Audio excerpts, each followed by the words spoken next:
I know the Japanese like to say that getting older is a gift. Some days getting older just really sucks.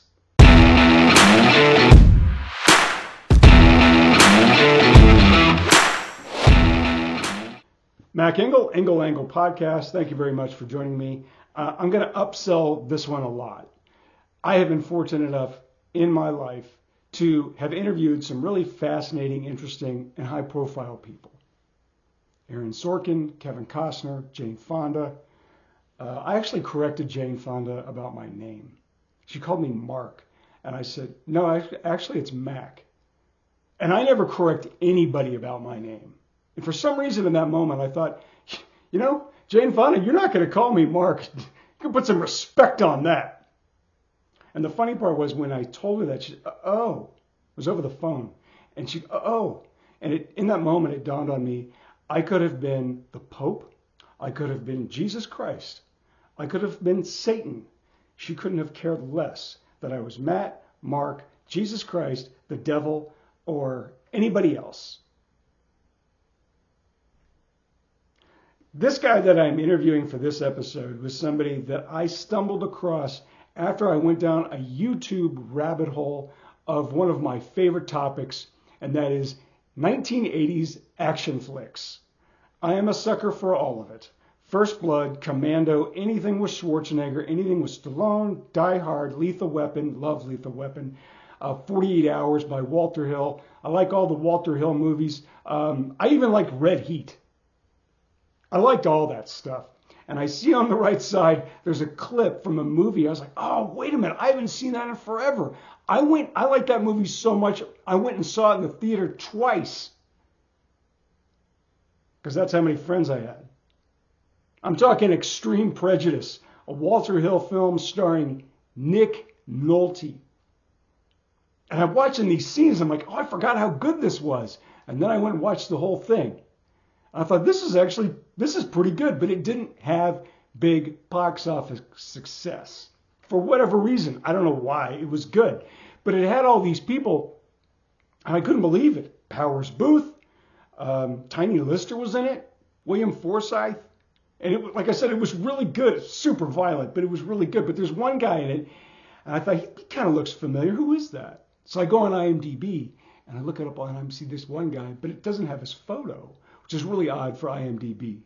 And I click on it, and I start scrolling down his resume, and it's really impressive. And I say this because having covered a little bit of entertainment, I have come to appreciate just how hard it is to make it in Hollywood. We always hear the story about the guy who sleeps in his car and then he becomes a massive, celebrity. The story about Matt LeBlanc before he got Friends. He was down to like his last $10.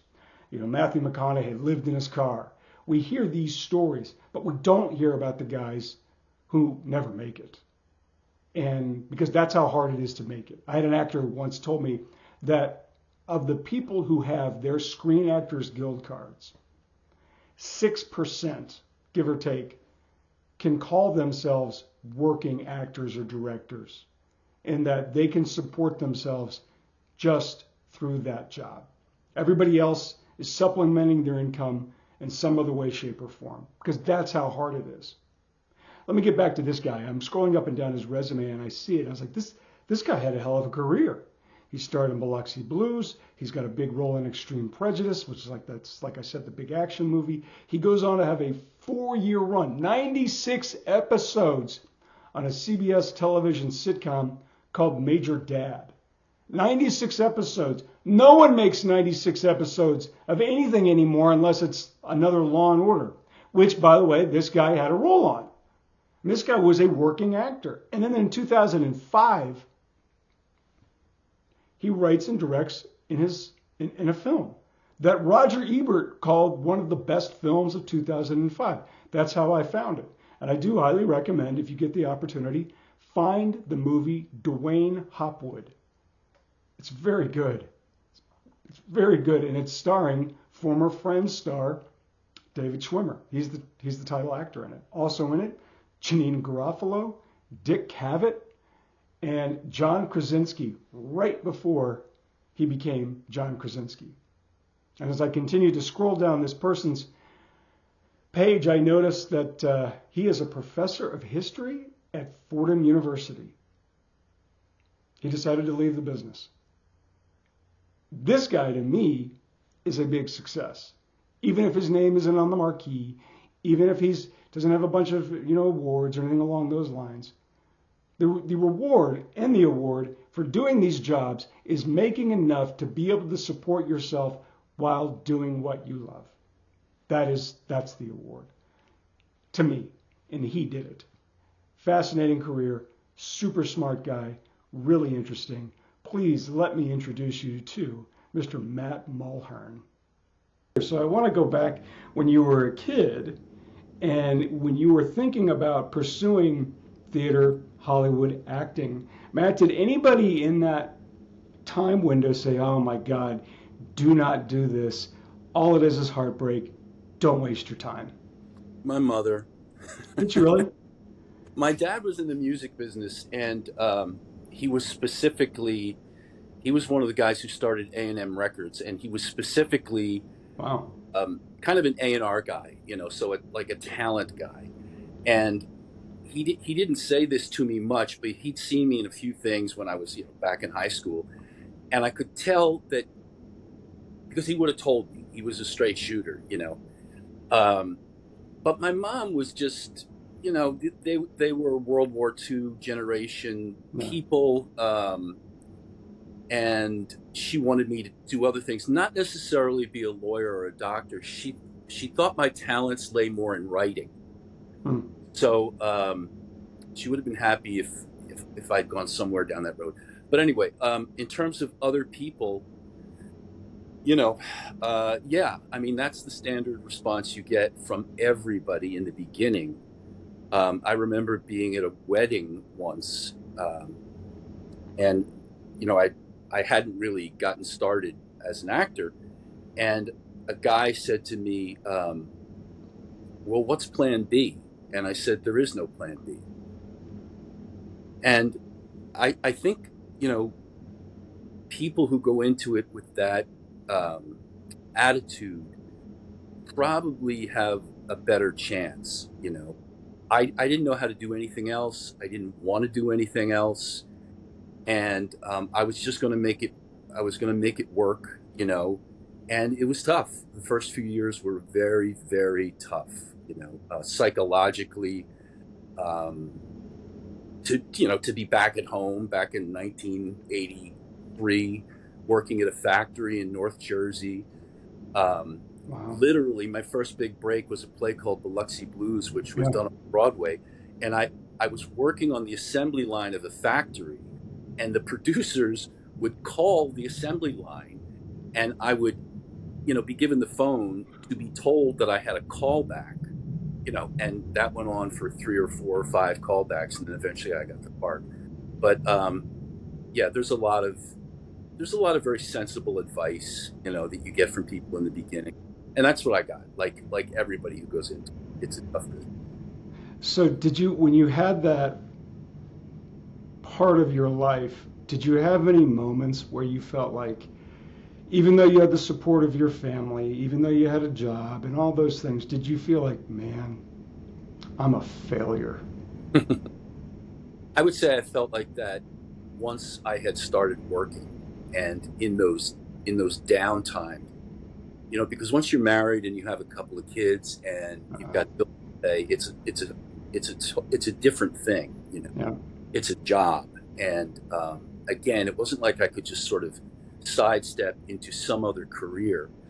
I was really wholly unqualified for anything else. So those were the times, in the beginning you're young and got this job, this play, Biloxi Blues, and I became friends with Matthew Broderick and Alan Ruck, and Woody Harrelson was my understudy, and we became good friends. And it was just like, I'm in New York in this dive apartment in Hell's Kitchen, and everything's great, everything's great, and I'm on the road. But it can later in your career be a very isolating, profession. Between jobs, it's tough. So when you mentioned that you had an opportunity to work with guys who would become really established names in theater and film. Woody Harrelson, Ruck, certainly Matthew Broderick. And I heard a story about a teacher who had worked with Tom Hanks when Tom Hanks, I think, was a teenager. And the teacher said, this guy's it. He just knew it. When you work with those guys, did you see any inkling? They're like, man, these guys have got it. There's something about them that's going to translate to commercial success. Or is it one of those trajectories that people who say that they saw it coming are full of it, that they don't know? It's just, it happens, and some of it's luck. Well, Matthew was a big star Yeah. already, and it was very clear upon meeting him and getting to know him that he just, what you see when you watch him, there's something compelling about it. And when you hang out with him, he's the same way. He's funny, he's really smart, and he's just a little different. He's got a thing. And I would say the same was true of Woody. Even though Woody, when I first met him, they brought the understudies in after we had been rehearsing for a few weeks. And I look, at this rehearsal space, and there's this guy sitting like 5 feet away from me. And I think I had heard that he was understudying me and one other part. And he was reading a book. And I don't remember what the book was, but it was a real piece of literature. And he had glasses on that were missing one lens, right? It turned out later that he had a stigma, he told me, and he had just lost, but he couldn't afford to get new glasses. Woody was, I haven't seen him in a long, long time, but we were very close for a while. He was one of the groomsmen in my wedding. And he clearly was a guy that was, something was going to happen, It wasn't necessarily that he was going to become a movie star. It might be that, like, he drove off a bridge or something. He was a pretty wild guy, but he very clear. He just had an energy that was sort of unmatched, and he was a very compelling guy to be around. You did theater. How long was the run that you did Biloxi Blues? How long did you perform in that show? It was about a year from the beginning of rehearsals. We went out to Los Angeles at the Amundsen Theater, and then we went to San Francisco, I want to say the Curran Theater, and then we came into New York. So it was the typical, especially for Neil Simon, out of town tryout, and then into New York. But all in, it was about a year. So I was watching, I stumbled upon a podcast that Jason Alexander did. And Jason Alexander was the guy who did Seinfeld, and he had been theater trained, and he's interviewing Wayne Knight. And Wayne had obviously had the famous part on Seinfeld where he played Newman. And both those guys did theater. And they were talking about at some point during a theater run, where you're doing X amount of shows a week, you turn into a zombie. And it's not miserable. Misery is relative. But it gets really, really hard. For the viewer and the consumer, you go see it one time, well, it's amazing, it's incredible. But for the performer, it does seem really redundant. And you just want to do anything other than what you're doing. Did you have that experience at all in the theater where you're like, oh my God, get me out of here. I'll do a toothbrush commercial. I don't want to do this anymore. Yeah. I went to school for it. I studied with a great teacher. Mm-hmm. So I was really, theater based, started out in the theater. And long runs are where the rubber meets the road. And for me, a long run was really anything over like a month. If I've rehearsed for a month and then I've done the play 8 times a week for a month, I'm ready to leave. So recreating your performance every night and being present, and that's what it's really about. That's really what the way I was taught, the training that I got was it's moment to moment. And as long as you lock into your fellow actors and they're, on the same page as you, you can do it every night, but it's hard, it is hard. I did national tour of Death of a Salesman, playing Biff opposite Hal Holbrook, and doing a 3-hour tragedy all over the country. There were some afternoons where I realized I had to go to the theater, where I was just like, maybe if I just get in that rental car, Just keep going. I could be home in 9 hours, and I don't know, maybe we'll just work it out. So there were times that I really kind of had to, kind of drag myself to the theater. Like, no, that's not professional. But yeah, I would say the hardest thing in my experience being a professional actor was doing shows 8 times a week in relatively long runs, 6 months, a year, stuff like that. So when you go back to the 80s and you're starting out of Rutgers, I'm sure you got jobs that paid nothing. I always love asking guys this question because it puts it in proper perspective of the people who do this and how little they get paid.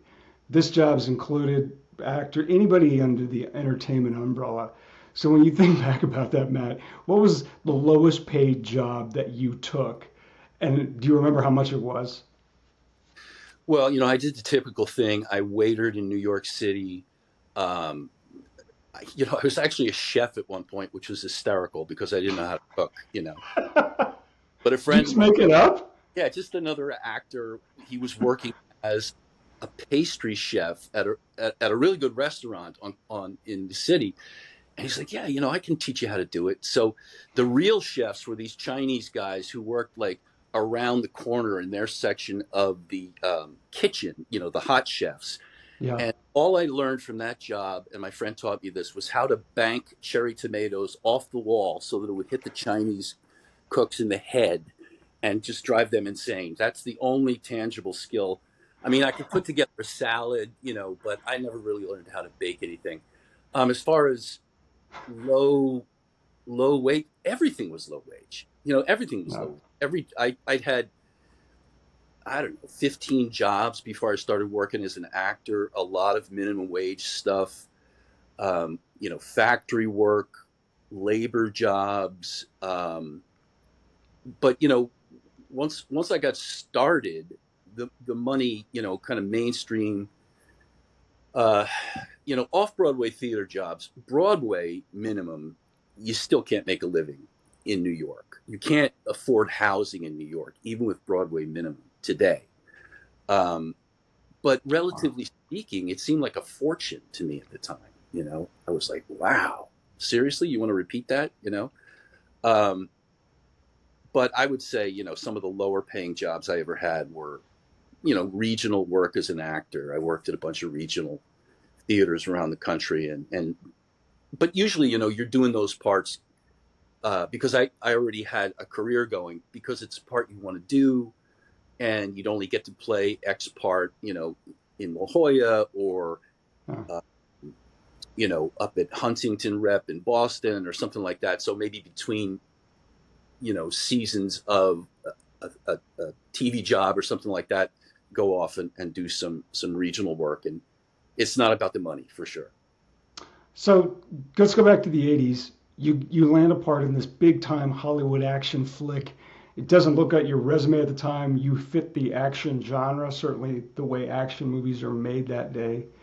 And I'm thinking Die Hard, Lethal Weapon, all this stuff. It's got Nick Nolte and Powers Booth and William Forsythe and all these other guys.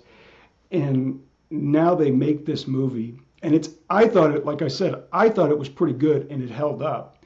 So you star in it, in which you kill everybody. This everybody gets shot up, and then you see it as a film goer. You see it. Did you think it was good when you all made it? Well, when we made it, it was very, very clear to me that a sense of humor was not something they were looking for me to imbue my part with. Yeah. Walter Hill, it's not that he wasn't a funny guy and everybody didn't have a sense of humor, but this stunt coordinator kept like when I try to like act, he'd be like, don't do that shit. You know, just shoot him. And What were you doing that he told you not to do? I was trying to like have a moment, Yeah. Yeah. like, uh, boy, we're killing all these people. Is that a bad thing? So, I'm overstating it, but I was trying to bring some humanity to the guy, and it's like, no, don't do that. Um, because I was an actor, and I'd come out of New York, so I was trying to flesh out the part. Um, but I had a ball. I mean, Did you really? I had a ball, and my wife, I was not married to at the time, she came to the set, and she hung out for a weekend out in El Paso, and we got back to the hotel, and I said, "Well, what do you think?" And she just started chanting, "Men, men, men, men." It would talk about a testosterone fueled Oh. set. Did you know, like at the end of that movie, and the reason why I fell into it was the sequence, the finale to that movie is as good as any action scene I've ever seen. Now, it's ridiculous, obviously, but at one point, and there's some, it does obviously it's sort of a modern western, which is one of the reasons why I thought it held up. But when you were filming that scene, and the actor, stunt coordinator says, "Okay, now Matt, you're going to go run behind these two gigantic." Um, massive machine guns that normally would be on a helicopter, and you're going to fire away and kill everybody. Did anybody during the production say, "Wait a minute, this is ridiculous," or is everybody all in and like, "Let's do it"? Everybody was all in. Really?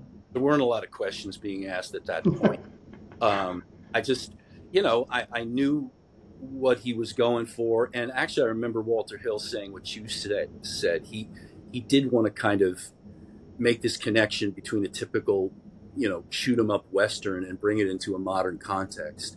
But yeah, at that point, it was kind of just fun. There was a real element when we were shooting that sequence, to just, okay, this is just your unbridled, craziest self. And it was just like, how do you die? How do you die? I get machine gunned. The tough part was after it came out, my dad took my younger sister, who was young at the time, to see it. How And young? she cried. She was 4 years old. And, when I get machine gunned to death, my dad was like, "Oh, well, maybe I shouldn't have brought Nora to see So this." when I've seen that movie and I see, like I said, I'm a big fan of that genre. And I've wondered about this really in the last couple of weeks. I'd seen a movie on Netflix. It's an action movie called Rebel Ridge. And it's got Don Johnson and a British actors. And it's pretty good. It's pretty good. But it is a movie that is set up to be an action flick like a Sylvester Stallone 80s movie. But they didn't go down that route. And I thought, well, I haven't seen many of those kinds of movies anymore, even though we societally are totally desensitized to graphic images for a variety of reasons. Do you have any theory, Matt, why we don't see those kinds of action movies today? We see horror movies now the way they were once made, but we don't see the action genre really live up to the standards that you all did and these films kind of did back in the 80s. Any reason why? I'm out of the business since 2015, so you know, I maybe would hear these kinds of things in audition rooms with other actors, but I'm not in that environment anymore. I don't know. I don't know if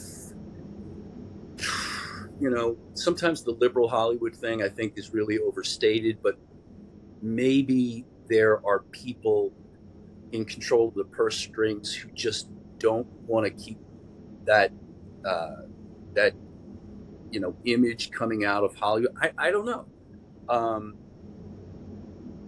Because violence really sells. It really sells, and it really resonates. And everybody seems to love it. I'm at the point now as a viewer where really excessive violence does kind of get under my skin.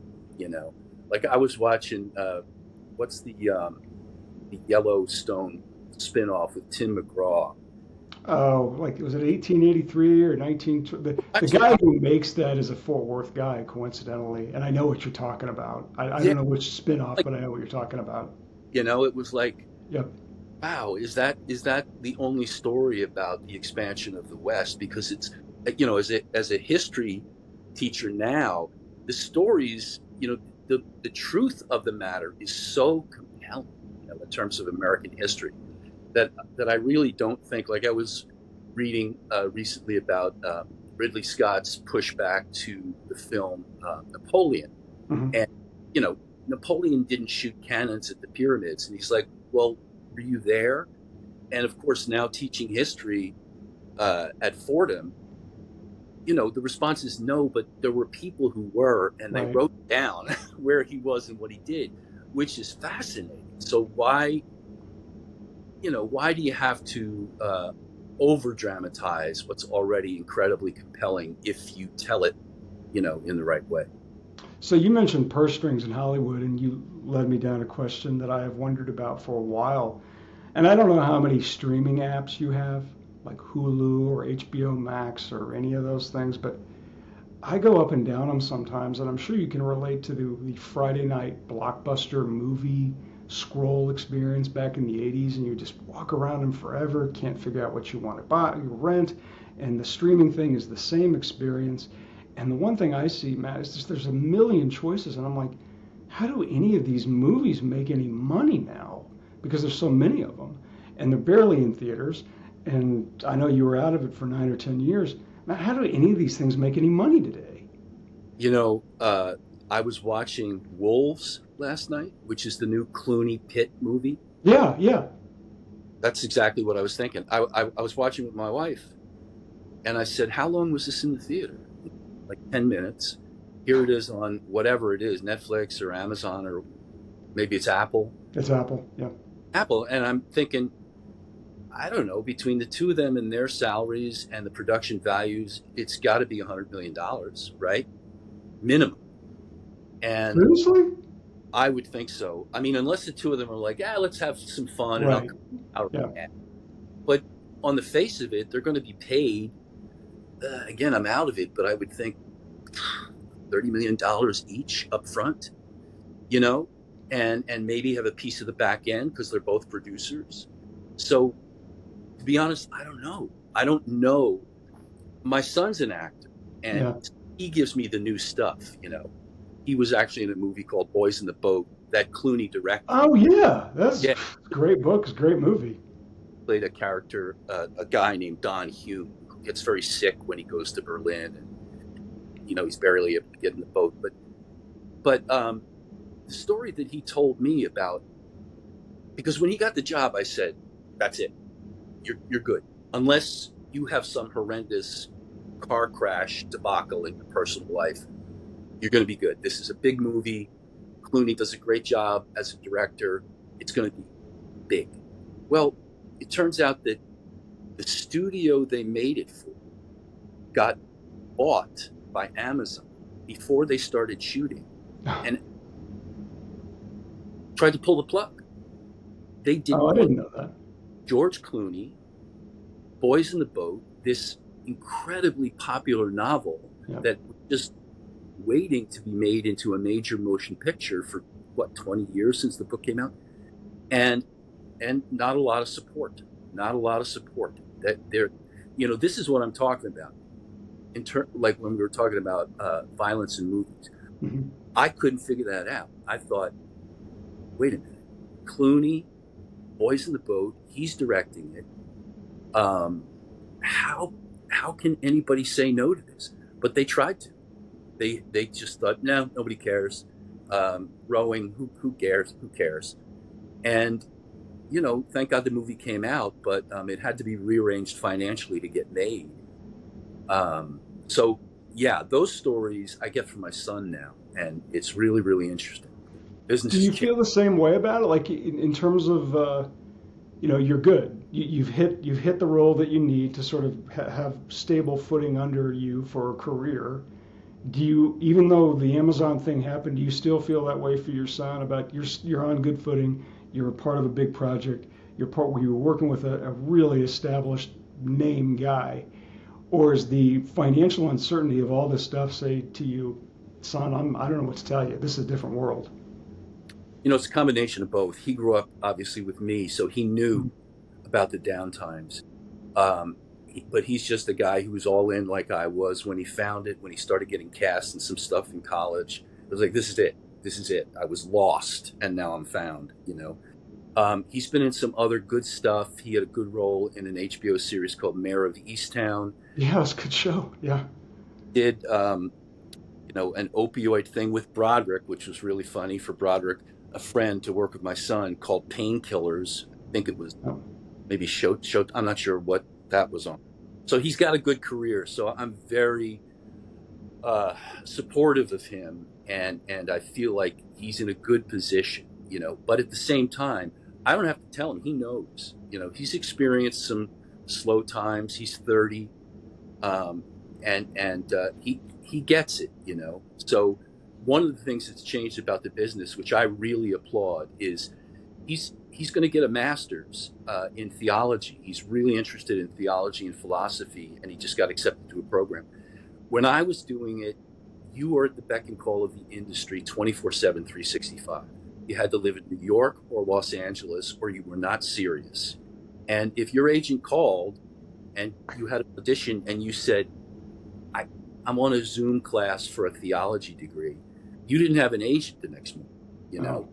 The business is changing, and him and the guys that he runs around with, who are, some young working actors, some really talented guys, they get their jobs off tape. I always had to go in 2, 3, 4 times for Human Beings. They all get their jobs off tape, sometimes one tape. I think he got Boys in the Boat off of. And there just seems to be in their generation a sense of, I'm not going to sit around and wait 6 months or a year and not do anything else. And I think that's healthy. I think that's really good. And I encourage him with that.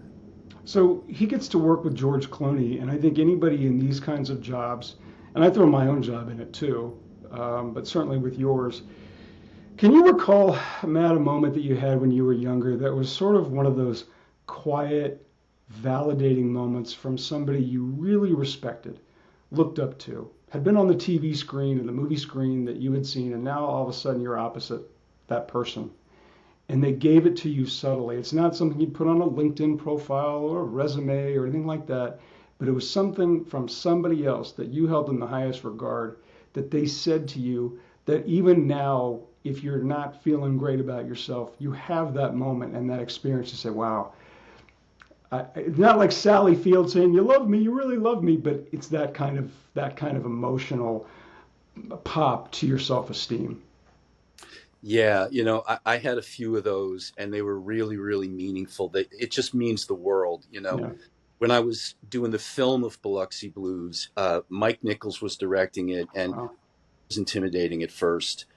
But I was very, very comfortable from the beginning because I'd done the play for a year. Some of the other guys were not in the play, and I could right away I could feel like I just felt comfortable. I felt like I know what I'm doing. I think I know this script better than he does, to be honest. And it was just a lot of fun. I got to work with Broderick again, and I got to work with Chris Walken for the second time, Huh. and one of my favorite actors. And I don't know, there's a bunch of them, but I remember after the screening, uh, Walken got up from the other side of the theater and came around, and he walked up to me and he just went, and that was it. Didn't say anything, and then left. And I thought, it's one of those. Well, kill me now, because I thought I was okay. And Yeah. that for me, that was enough for me. So you wrote and directed a really good movie, Dwayne Hopwood, starring David Schwimmer. It had Janine Garofalo in it, but there was one person in it, and I had to do a triple take because I couldn't believe he was in it, and that was Dick Cavett. Now, for this generation and probably the last couple generations, they don't know that for a long time, Dick Cavett was one of America's foremost talk show hosts, and wonderfully understated and whip smart. You wrote and directed this movie. How did you get him to be in it? Yeah, it was suggested to me by maybe the casting director, a wonderful casting director who's done a lot of big mainstream movies, Cindy Tolan. She said, "What about Dick Cavett?" And I said, "Well, does he act?" And she said, "Oh, he was on Yeah. Broadway and our picture show." And then I became aware that he had done some acting, and I thought, yeah, okay, I can see that. And then of course he came in and he was just great. I mean, he was great. He was very receptive. He wasn't standoffish. There was no unease because he'd been this and now he was in South Jersey on this low budget movie. He gave everything he had, and you know, and I think he did a terrific job. Just it's so great, to have actors who take what you wrote and they just elevate it, and they give you not only what you really hoped for, but more. And I got a lot of that in that movie from a lot of different people, and he was one of them. Yeah, so it was a hoot working with Dick Cavett. So one of the people in that movie, and I don't know if you've seen this interview or not, you had John Krasinski in that. And John Krasinski did an interview with Stephen Colbert. I don't know how long ago this was, Matt, maybe 8 or 10 years. And he's telling the story that, he had told his mom when he was younger, I'm going to move to New York and I'm going to make my dream happen. I'm going to see if I can do it. And he's waiting tables. He's not making any money. And he calls his mom and he says, okay, time to come pick me up. It's time to go home. I think maybe home was Boston. I don't know. And his mom said, I can't do that. You just give it a 6 more months or whatever else. And that was right around the time you would have been making this film. And at right around the time he got The Office, which obviously is what launched him to the status that he enjoys now. Were you aware of any of that when this filming was going on? Yeah, I was. I was given tapes of guys auditioning for that part, and he just jumped out. Again, Mhm. he was a guy who there were some other really good actors auditioning for that role, but when I looked at Krasinski, I was like, "That's it. That's the guy. He's gonna bring humor to it, which very few other guys did in their audition, and he's smart." And I cast him, and he came down and he told me right away about The Office. And to be quite honest, I thought that's great. I don't know, is that going to work in America? You know what I mean? It was such Yes. a big show Yeah. in Britain and was Yep. shown all over the U.S. Really, a remake, an American remake, but of course it exploded, and I'm really happy for him. Proud of John. He's a solid guy, a wonderful actor. Also writes and directs. Obviously, he's made some wonderful movies with the Quiet movies. I'm really proud of him because I know it was one of his first jobs. But I was aware when he was down there. So when you wrote that script and then you eventually get it to screen, write it, direct it, and then you have an idea of what it's going to look like, and then you watch it. Was it what you envisioned? Because I thought it was really good, and I know it didn't make $1 billion because nothing does unless it's Top Gun 5. Yeah, But was it what you envisioned when you put pen to paper? yeah, I would say yes. The editing process, it's an amazing process. I made another movie before that called Walking to the Waterline, Mhm. um, that got even less exposure. But in the editing room, first of all, one of the things, I don't know if it was because I was an actor, but I knew that I had what I needed. I knew that I got the takes and the performance out of everybody. Um, and there wasn't going to be any section where I felt a little worried about that. The things I was worried about were we shot on 16 millimeter, which nobody does anymore. Um, and in some takes there were some focus problems, and sometimes we couldn't get all the coverage we needed, but I was able to patch it together in the editing room, and I knew that it was going to be a very performance driven movie. And yes, it didn't make any money. My disappointment about it is mainly for David because, David was trying to do something there. I think Variety said that it would be his Good Girl. Jennifer Wow. Aniston called The Good Girl, and it was a small indie, and she just did it, man. She was great, and the movie was a sweet movie, and she went right into a feature career. And when I was advocating, let me put it that way, for a wider release of that movie, I just felt like they were missing an opportunity. This guy has a career in him as an actor in features. He's a wonderful dramatic actor, and you can see it in that movie. He's got so much to give.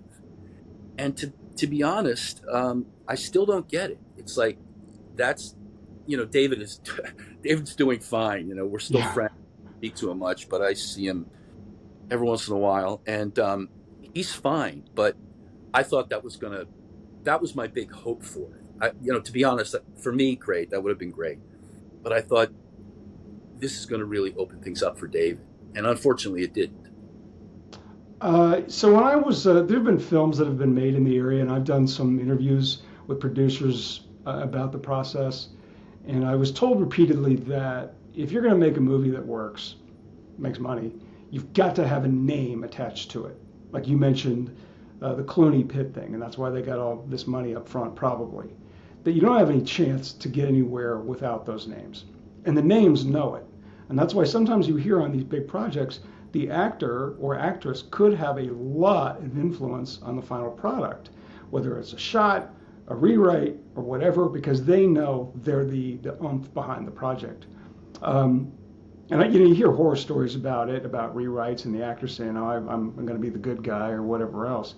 And all your experience with films, did you ever go through that where the big hitter on set said, "We're not doing this," and the director, and maybe even you ran into it, the director's like, "Okay, this is what we're doing. Great idea." Yeah, I didn't see a lot of that. I didn't see a lot of that. Schwimmer was not like that at all. He was. He I said to him, I went out to Chicago to meet him because that's where he spends a lot of time and grew up. And we had a dinner and we talked. I'd never met him before. I didn't tell him I auditioned for your part in Friends. You did? Did, yeah. And they were like, he was really good, but he's too old to be a friend. I didn't bother with that. It was still at the height of Friends in their 10th season. But, I don't want to talk anybody down. I don't want to talk out of school. I've been on some jobs as an actor where I saw actors throw their weight around, Mm-hmm. and it's just unnecessary. It's unnecessary. It's never called for. There are guys and women there 2 hours before you show up, and they're there 2 hours after you leave. And the actors who act out, and get selfish, generally speaking, I would say it's always motivated by fear. They're in a position where everything's on them and they're scared to death. And, that prompts some difficult behavior from some people. I mean, I worked with Shannon Doherty back in the day, and I got along with her fine, and I'm sorry for her loss. I really am. But not everybody did. When I look at your career, because I don't know if you know this or not, when I was scrolling up and down IMDb on Extreme Prejudice and the prominent actors in it, and there's a lot of them. The only one I think of whose picture isn't included is you. And I don't know if that's done by design or not. And when I was looking up your resume, I was blown away by it. I'm like, man, this guy did everything. And I know there's no Academy Award on it. Not that an award is necessarily the standard of success. So I did a whole thing on this. I actually did a TED Talk on it, on defining success. And I've been around a lot of guys. You're a New York Giants fan, so you can relate to this. I got to know Bill Parcells a little bit when Bill was the head coach of the Dallas Cowboys. I was covering the team. And one of the best coaches who ever lived. It was great. And his personal life was a challenge. And I've seen that time and time again. It's these trades that you make. And when I look at your resume, and I realize I'm just looking at a piece of paper on a screen or whatever, I'm like, that guy's a big success in a really hard, cutthroat industry. That's what I see. Do you see that? I hope you do. Do you? Well, let's just put it this way. I say this every once in a while to Jack, my son, Mm-hmm. and Karen, my wife, and Connor, my other son. I have no regrets. I really don't. I love to watch other actors now. I have no sense of jealousy. It's really foreign to me now. I love to see people give an effort and do the best work they can. I'm a good audience member. I I'm greatly relieved because I don't just convince myself. I know that I got an opportunity in theater, on film, and in television to do my best work, and I was able to do that. You know, I wasn't everything I was in was not great, far from it, but I know that I was able to lay down a performance or two in film, on television, in the theater, especially in the theater, um, that I don't think I could have done better. I don't think I could have done it better. I gave everything I had, and I was good as I was literally capable of being, you know? Um, and that's how I feel about it, you know? And I know a lot of actors finish up and they don't feel that way. You know, like I never laid down the performance in a film that made me go, okay, if I don't get to do it again, I did it. Or you know, on a sitcom or you know, on stage, you know, and those are the actors that I think are vulnerable to those kind of those thoughts, you know, those demons. So I consider myself fortunate in that way. Did you at any point understand that there was not necessarily any correlation between good and financial success? That you can see people on screen who ain't that good. I can think of a few who ain't that good, but they're in a project that hits, and then they go on a run and make a bunch of money, and they're secure for a little while. And then other people out there who are a hell of a lot better can't catch a break and catch on with a project like that, and they don't have the kind of success. That's the way I've read it. Am I right or wrong on that? Yeah, you know, I think you're right. You know, and that kind of stuff can eat you alive. Oh, absolutely. And you know, I think I was always pretty good about it. I was mostly hard on myself, way too hard on myself. But uh, you know, um, I like I just said, felt relief and relative peace about my career when I left. And I knew a lot of actors who I knew were really, you know, there was a lot of self-hatred going on, a lot of sleepless nights, a lot of anxiety, a lot of depression. Because acting, it's like once you start to do it and you start to get some jobs, and it's like I got a career. Yeah. You know, most actors, right? They just watch that ship sail over the horizon. You know, it's like there goes my career. You know, and you know it. You've been around long enough, and you're like, I'm not getting auditions for A-list films anymore. That happened to me, and I was like, why not? I was like, you know, why not? You know, you did a sitcom for 4 years, and nobody wants to cast you in, you know, a dramatic role in an A-list film. It could happen. The thing is, LA is choked with actors and actresses who they're just hanging on. You know, they're hanging on. They're just believing, like, you know, if I can just get in front of the right person, and Right. God bless them, you know. But if there's anything that I do think about in retrospect is I wish I hadn't given so much of my soul to the industry. I'm happy, Define that. You gotta explain that. you know. I mean, I, I, I, I gave my soul to the art form, and that I'll never regret. I just wish I hadn't been so emotionally connected to the hierarchy of how I thought about myself or how the industry thought about me when I was in it, because that's a waste of time. I mean, it's really a waste of time, you know, and it's time that you can never get back. Um, so the entertainment industry does not deserve anybody's love. Okay, it deserves your professionalism. It deserves your full focus and attention when you do get an opportunity. But there's not a lot of soul there, you know, out in LA, and even to a certain extent in New York. Although I think there's more of it in the theater community. But I wish I hadn't been such an unrequited lover, you know, for so much of my 30-year career in terms of how I was doing in the industry. But And can you do that and make it in that kind of industry?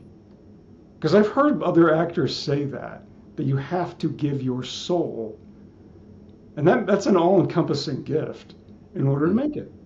And do you think you can really do it without giving up that part of you that is so important that you can't recognize until, I don't want to say it's too late, but you've already made that decision?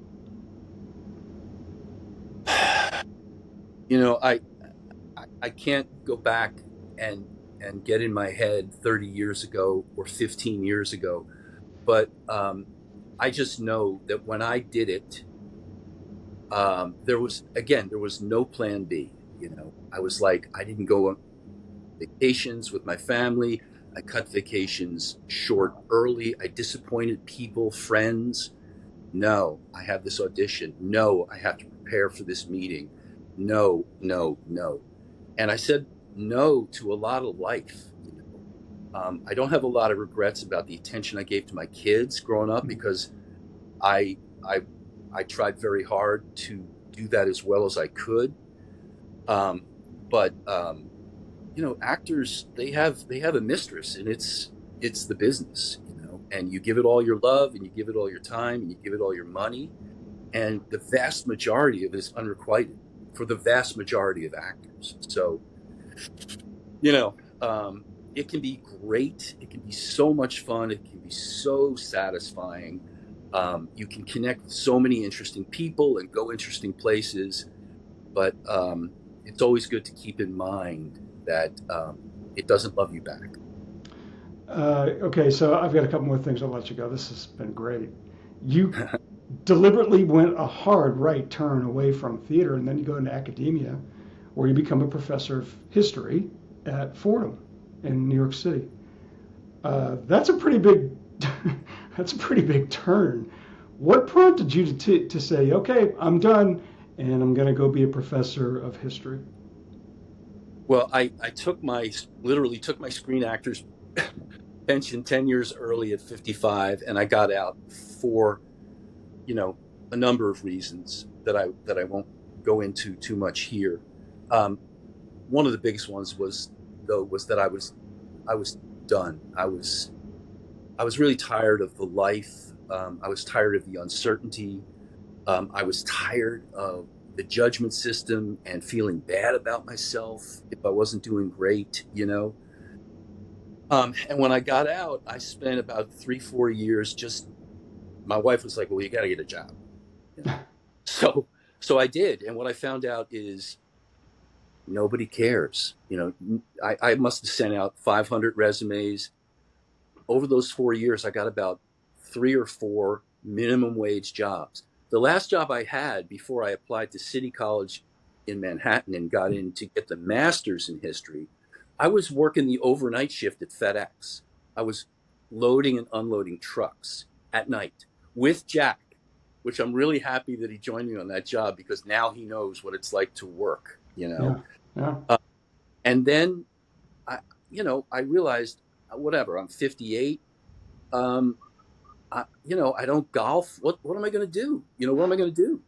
And I started thinking about it. And, I had always been a voracious reader of history. And at a number of points, my wife and kids had said things like, you'd be a good history teacher. I guess when I talked about the books, Mhm. and I ran it by them. I said, I'm trying to get into this master's program. Do you think it makes sense? And they all went, yeah, yeah, okay. So it took me 2.5 years to get that, and then about halfway through that process, I started thinking if I have a master's, I can teach high school. I don't want to teach high school, so maybe I'll keep this going. Plus, I found, thank God, that I love it, and as challenging as it was and is, I feel so fortunate to have found something besides my first love to do. And yeah, so I'm extremely fortunate to have kind of stumbled into it and then found that it was something that I truly, truly love. So it's listed on your Fordham page that your areas of interest are global Cold War, diplomatic history, and foreign relations. So I'm going to ask you a history question. This Shoot. is right up my alley. So I'm a Cold War era kid. You are too. And as you and I both know, over the last however many years, Ronald Reagan, our now late president, has been given credit for having had the foresight to come up with a plan to essentially win the Cold War against the Soviets. Mm-hmm. My personal theory is that they had no, and this is not somebody who dislikes Reagan at all, but this is my own thought on this, and I've wanted to ask a historian this, and you fit the bill. Reagan and his associates and advisors didn't know what they were doing. They had a plan, but the idea that this was done with the idea that they were going to outspend the Soviets into a victory was just fortunate luck. That they really didn't know what they were doing, and they happened to do it.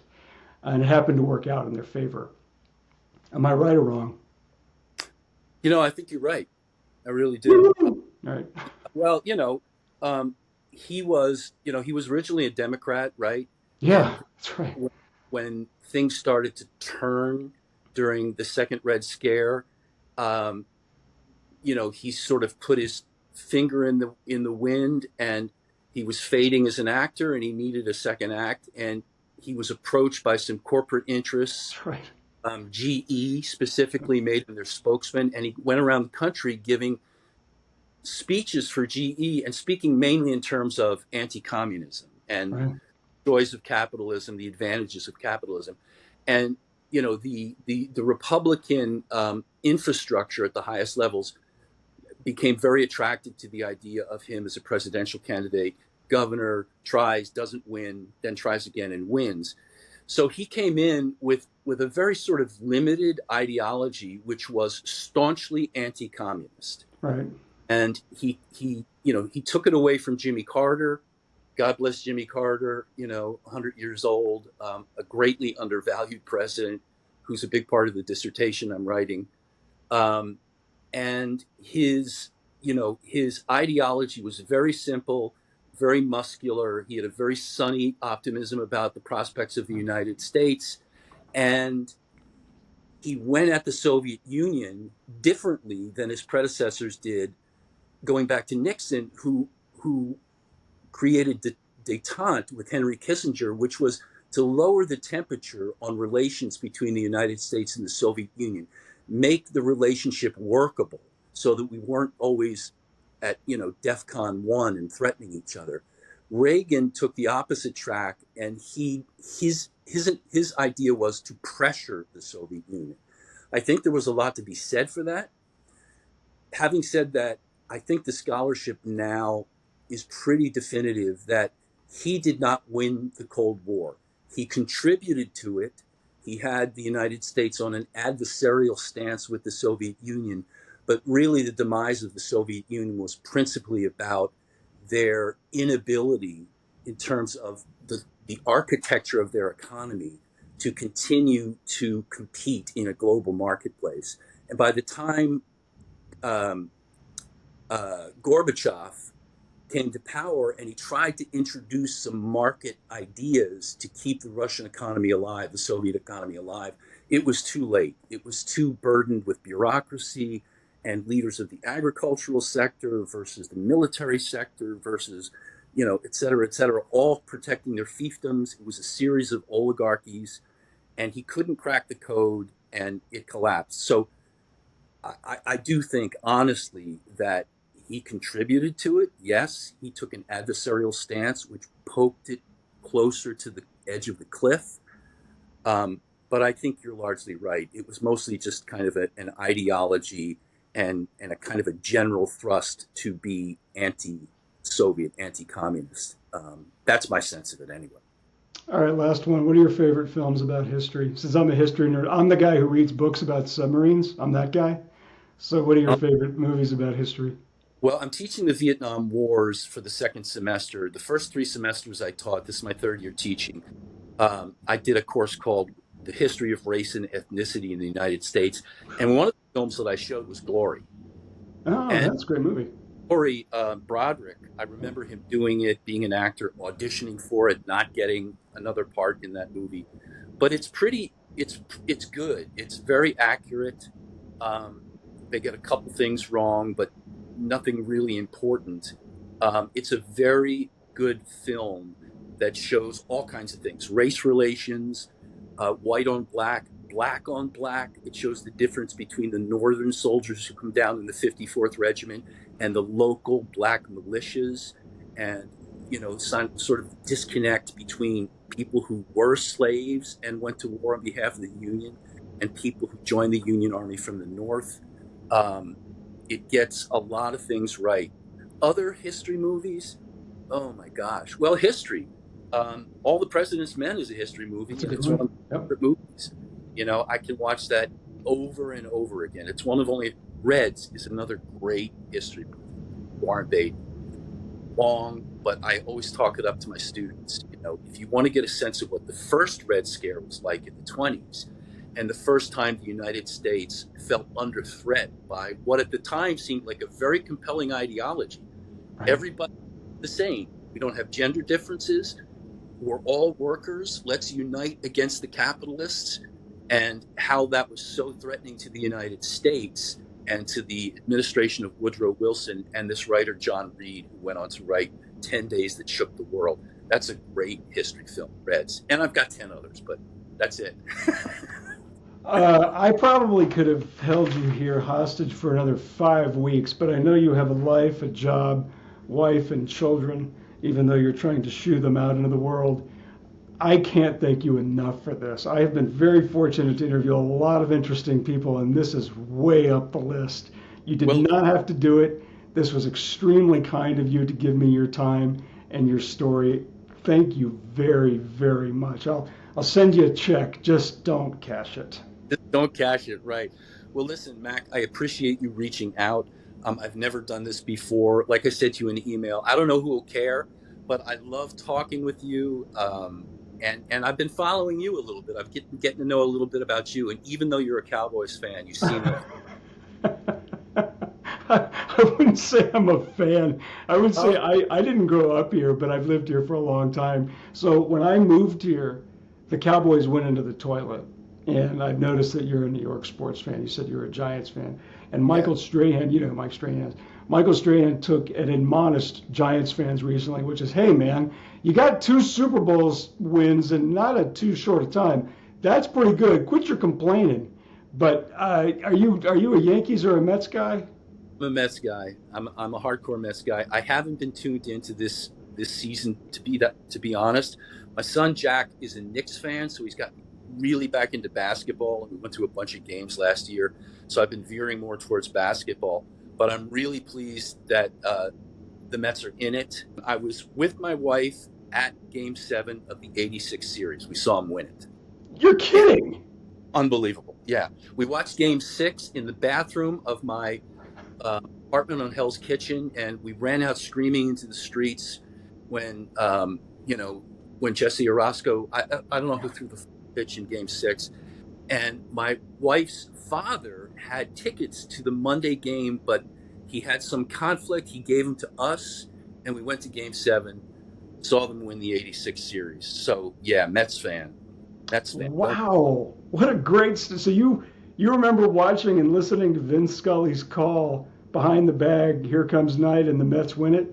Oh man, and also poor Bill Buckner. My God, do to each other what we do to human beings in sport. Oh my God, it's awful. And he was able to go back to Fenway with tears in his eyes and have them welcome him back. But fans shouldn't do that. They shouldn't do that. I felt awful. For years. What a great player.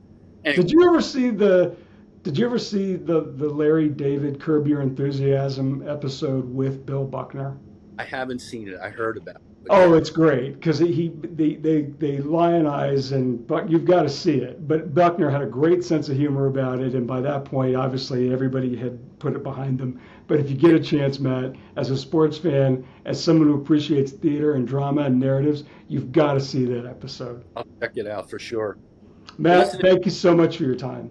Yeah, give me a call if you come up this way, and I will. Have a lunch or a dinner, and same if I come down to Texas. Love it, Matt. Thank you so much for your time. Take care. Appreciate it. Yep.